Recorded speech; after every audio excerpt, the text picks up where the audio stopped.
বাড়ির ছোট্ট সদস্যটার হঠাৎ কোনোদিন শরীর খারাপ হলে বাড়িটা বড্ড ফাঁকা ফাঁকা লাগে। ওই একটা মানুষ এই সারা বাড়িটাকে মাথায় করে রাখে, আর আমরা সারা দিন ওর পিছনে টিক টিক টিক টিক করতেই থাকি। হে এভরিওয়ান, আমি সুদীপা, আর লাইফ উইথ সুদীপা সুরের চ্যানেলে আপনাদের সকলকে জানাই স্বাগত। আমার ছোট্ট মেয়ের আজকে সকালবেলা থেকে খুব জ্বর। সকালে জ্বর দেখেই ওকে সঙ্গে সঙ্গে ওষুধটা খাইয়ে দিয়েছি, কিন্তু খাওয়ানোর কিছুক্ষণ পরই ও বমি করে ফেলে দিয়েছে। তারপর থেকেই আমি আর ওর বাবা ওই যে জেগেছি, তারপর থেকে আর শোয়া হয়নি, ওকে নিয়েই বসে আছি। জ্বরের সাথে দেখলাম একটু একটু কাশিও হচ্ছে। যেহেতু ডাক্তারকে না দেখিয়ে কাশির ওষুধ তো খাওয়ানো সম্ভব নয়, সেই কারণে বাড়িতেই একটু ছোট টেকনিক ইউজ করছি। গাছে রামতুলসী পাতা আর ফ্রিজেতে একটু হলুদ ছিল, সেটাকে বেটে নিয়ে তার মধ্যে একটু মধু মিশিয়ে অল্প ঈষৎ উষ্ণ গরম করে ওকে খাইয়ে দেখছি যদি কাশিটা একটু কমে যায়। এর আগে যখন ওর একবার দুবার কাশি হয়েছিল তখনও আমি এরকম হোম রেমেডি ইউজ করে দেখেছিলাম, ওর কাশি কিন্তু ঠিক হয়ে গেছিল। এই তো ওকে যুদ্ধ করে ওষুধটা যা হোক করে ওকে খাইয়ে দিয়েছি, আর একটুখানি ওষুধ বেঁধেছিল সেটা ওর বাবাকে খাইয়ে দিলাম। বাচ্চাদের শরীর খারাপ হলে বাচ্চারা মাকে ছাড়া কাউকেই খোঁজে না। এই মুহূর্তে আমার মেয়েরও এই একই অবস্থা, সে সবসময় মায়ের কাছে থাকতে পারলেই ভালো হয়। তবে ঘরের কাজ তো করতেই হবে, বাসি কাজগুলো না সেরে নিলে ওকে আমি ভালোভাবে ধরতে পারছি না। এই তো চুলটা একটুখানি এবড়ো খেবড়ো হয়ে গেছিল, সেই সকালবেলা উঠেছি তো চুলটা তারপর আজরানো হয় না। মেয়েকে ওর বাবার কাছে একটু বসিয়ে রেখে চুলটা বেঁধে নিলাম, নিয়ে এবার বাকি কাজগুলো করতে শুরু করব। এই তো বিছানা গুছিয়ে নিয়েছি, এবার একটু ঘরটা ঝাড় দিয়ে নিচ্ছি। আজকে আবার আমাদের বাড়িতে একটু স্পেশাল রান্না হবে। কালকে থেকেই প্ল্যান করে রেখেছি আজকে যা যা রান্না হবে সেগুলো আমিই রান্না করব। তবে এই যে সকালবেলা উঠেই মেয়ের শরীরটা খারাপ হয়ে গেল, কখন যে কোন কাজটা করব সেটাই এখন ভেবে পাচ্ছি না। এই তো ঘরটর গুছিয়ে নিয়ে চান টান করে একদম রান্নাঘরে চলে এলাম। জানি অনেকটা দেরি হয়ে গেছে, তবু আজকে যখন মাকে বলেছি রান্নাগুলো আমিই করব, সেই কারণে চলে এলাম। মেয়েটা এখন একটুখানি শুয়েছে, সেই সুযোগে আমি নিচে এসে রান্নাগুলো কমপ্লিট করে নিচ্ছি। ভেবে তো রেখেছি অনেক রকমের রান্না হবে, তবে কোনটা থেকে শুরু করব সেটাই রান্নাঘরে এসে ভাবছি। এদিকে প্রথমেই আগে আমি যে রাইসটা করব, আজকে একটু মিক্সড রাইস করব, সেই জন্য চালটা আগে ধুয়ে ইন্ডাকশানে বসিয়ে দিয়েছি, আর এদিকে সব জোগাড়জাতটা প্রথমে করে নিয়েছি। মা অল্প অল্প করে রেখেই দিয়েছিল, আমি এসে তো শুধু সবজিগুলো গুছিয়ে নিলাম। যেহেতু আমাদের বাড়িতে অনেক সকাল সকাল বাজার হয়, মা সকালবেলা উঠেই মাছ মাংসটা ধুয়ে একদম রেডি করে রেখে দেয়। এদিকে সব কাটাকুটি জোগাড় করতে করতে ভাতটা সিদ্ধ হয়ে গেছে।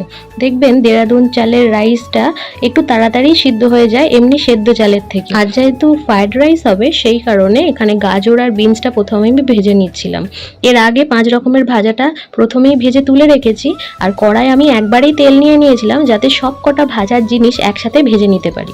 এবার চালটা যেহেতু একটু বেশি সিদ্ধ হয়ে গেছে, তাই জন্য একটু পাখা চালিয়ে চালটা একটুখানি শুকোতে দিয়ে দিলাম, যাতে চালটা একটু ঝরঝরে হয়ে যায়। বাঙালি বাড়িতে কারোর জন্মদিন হলে সেই জন্মদিনে পায়েস হবে না, সেটা হতেই পারে না।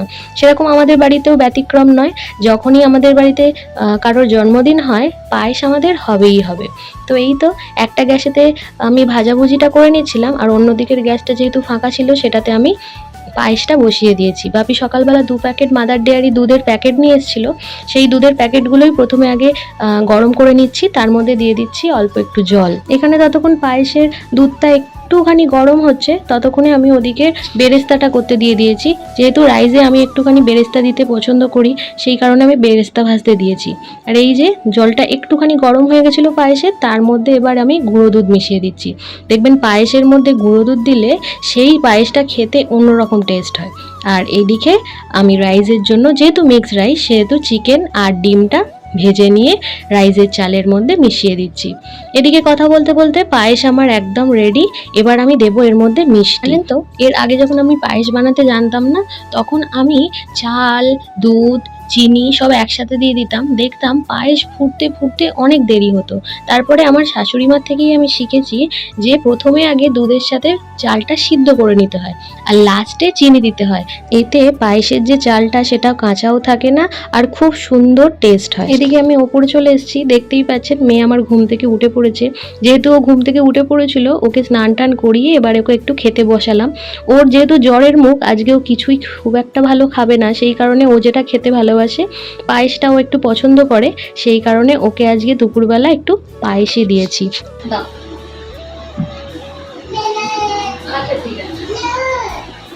আচ্ছা দেবো না, আমি খেয়ে নি, আমি খাবো, তোমাকে দেবো না বাবা। চান টান করে ফ্রেশ করানোর পরই দেখছি ওর গাটা আবারও গরম গরম লাগছে। সেই কারণে ওকে আরেকবার জ্বরের ওষুধটা খাইয়ে দিচ্ছি। সে তো ওষুধ একদমই খেতে চাইছে না, তবুও তাকে আমি জোর করেই ওষুধটা খাওয়াচ্ছি। এই তো দুপুর গড়িয়ে প্রায় সন্ধে হতে চললো। এদিকে ও ঘুমিয়ে পড়েছিল, হঠাৎ করে ওর গায়ে হাত দিয়ে দেখছি জ্বরটা প্রায় 101-এর কাছাকাছি। তাই জন্য একটু টেনশনে পড়ে গেছি, কারণ সারা দিন ধরে ওর জ্বর আসছে যাচ্ছে, এর আগে কোনোদিন ওর এরকম হয়নি। তাই জন্য ভাবছি একবার ডাক্তারখানা ঘুরেই আসতে হবে, তা না হলে রাত্রিবেলা যদি আরো বেশি বাড়াবাড়ি হয় তখন আরো বেশি আমার টেনশন হবে।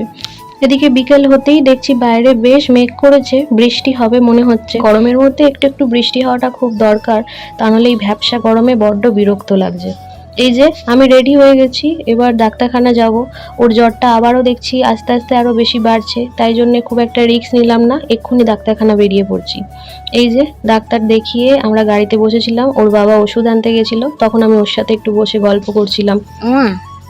মা, তোমার কি শরীর খারাপ? শরীরটা খারাপ? ডাক্তার দাদু কি দেখলো? বুকে দেখলো? বুকটা দেখলো? কি দিয়েছে দেখাও, ডাক্তার দাদু কি দিয়েছে দেখাও, দেখি দেখাও কি দিয়েছে দেখাও, কয় দেখি দেখি কি দিয়েছে দেখি। বাবাই আসছে, তুমি ডাক্তার দাদু কি দিয়েছে দেখি দেখাও, ডাক্তার দাদু কি দিল? চোখো, এই চোখোটা দেখা যাচ্ছে, ডাক্তার দাদুর চোখোটা তো দেখা যাচ্ছে। চকো দিয়েছে, দিয়েছে ডাক্তার দাদু চকো দিয়েছে, তো দুটো চকো দিয়েছে, দুটো। ও গাড়িতে উঠেই ঘুমিয়ে পড়েছিল। ডাক্তারখানা বেরোনোর আগে যেহেতু একটু বমি করেছিল, তাই জন্য একটু ক্লান্ত হয়ে পড়েছিল। আবার ডাক্তারখানা থেকে ফেরবার পথে একটু শরীরটা ওর ভালো লাগছিল বলে আবার আমার সাথে একটু খেলা করছিল। এই তো বাড়ি চলে এসেছি। আসবার পথে মেয়ের ওষুধ আর সঙ্গে একটা কেকও নিয়ে এসেছি। আর যেহেতু ভাইয়ের জন্মদিন, সারাদিন তো অনেক রকম রান্না হয়েইছে, রাত্রিরে একটা কেক না হলে কেমন একটা ফাঁকা ফাঁকা লাগে, সেই কারণে একটা কেক আসবার পথে কিনে নিয়েছি। তো জামা কাপড় চেঞ্জ করিনি, তার আগেই মেয়েটার ভাত বসিয়ে দিলাম। সারাদিন যেহেতু ও কিচ্ছুই খায়নি, তাই ভাবলাম ওর জন্য একটু সেদ্ধ ভাত বসিয়ে দিই, যদি একটু খায়। পরে আবার অনেকগুলো ওষুধ আছে, সেগুলো ওকে খাওয়াতে হবে। জানেন তো, ভাগ্যিস আজকে ডাক্তারখানা গেলাম, তা নাহলে একটা জিনিস জানতে পারতাম না যে বাচ্চাদের সারাদিনে 7-8 বার জ্বরের ওষুধ খাওয়ানো যায়।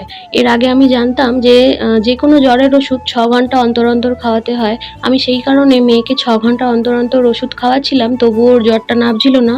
কিন্তু ভাগ্যিস আমি ডাক্তারখানা গেলাম, তাই জানতে পারলাম বাচ্চাদের মোটামুটি 7 বার তো জ্বরের ওষুধ খাওয়ানোই যায়। জ্বর আবার বেশি উঠে গেলে বাচ্চাদের আবার অন্যরকম সমস্যা দেখা দেয়। তো এটা শুনে আমার ভীষণ পরিমাণে ভয় লেগে গেছিলো, কারণ আমি বাড়িতে ওকে 6 ঘন্টা অন্তর অন্তরই জ্বরের ওষুধ খাওয়াচ্ছিলাম। এই তো ঘর গুছাতে গুছাতে এদিকে মাইক্রোওভেনে মামামের ভাতটাও হয়ে গেছে। তো ভাতটা এবার ওকে খাইয়ে নেব। এই যে খেতে সে চায় না, তাও তাকে জোর করেই খাওয়াচ্ছি, কারণ এই এতগুলো ওষুধ তাকে এখন খেতে হবে খাওয়ার পর। এই বলে তুই তো কোনোদিন এরকম করিস না, তুই জীবনে ডাল ভাত খাস? আমারে তোমার খেতে দেয়নি, ওরা বলে দিলেও খেয়ে নেবে, এটা বুঝছি। মুখে বলে দিয়েই কিনবে। মা বুলেট খাইনি, ডাল ভাত খেতে এসছে। এই যে আমাদের বুলেট মশাই, তার আজকে হঠাৎ করে বোনের এই সেদ্ধ ভাত খাওয়ার খুব ইচ্ছা হয়েছে। সে কিন্তু কোনোদিনই ডাল ভাত খেতে চায় না, কিন্তু আজকে তার মনে হয়েছে বোনের ওই ডাল ভাতটা খেতে হয়তো বেশি টেস্টি। এদিকে বোনও বেশ আনন্দ পাচ্ছে তার লাস্টের ভাতটা দাদাভাই খাচ্ছে বলে। এই তো এবার মহাযুদ্ধের পালা। এই যে এত রকমের সিরাপ, তাকে এখন একসাথে গুলে খাওয়াতে হবে। কি করে যে খাওয়াবো, এই কিছুক্ষণ আগে ভাত খেয়েছে, এখন শুধু চিন্তা সে ওষুধ খাওয়ার পর কি করবে। ব্যাস সব কাজ শেষ করে এবার যাচ্ছি একটু বাথরুমে। ফ্রেশ হয়ে না এলে আর থাকাই যাচ্ছে না। যতই আজকে বৃষ্টি পড়ুক, গরমের সেই আভাটা এখনো রয়ে গেছে। এই তো কেক নিয়ে হাজির, এবার আমাদের কেক কাটার পালা। এতক্ষণ যার জন্মদিন বলছিলাম, এই যে ইনি হলেন তিনি, যার আজকে জন্মদিন। এই এনার জন্যই আজকে সকাল থেকে এত তোড়জোড়। মেয়ে আমার এখন একটু সুস্থ আছে, কিন্তু তার এই পছন্দের কেকটা কাকাই কেটে দিয়েছে, সেই জন্য কাকাইয়ের হাত থেকে সে আর কেক খাবে না। সে এখন ওই ছুরিটা দিয়ে কেকটা কতক্ষণে কাটবে সেইটারই চিন্তা করছে।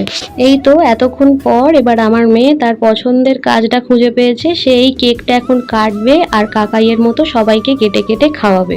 তো আজকের ভিডিওটা এইটুকুনি।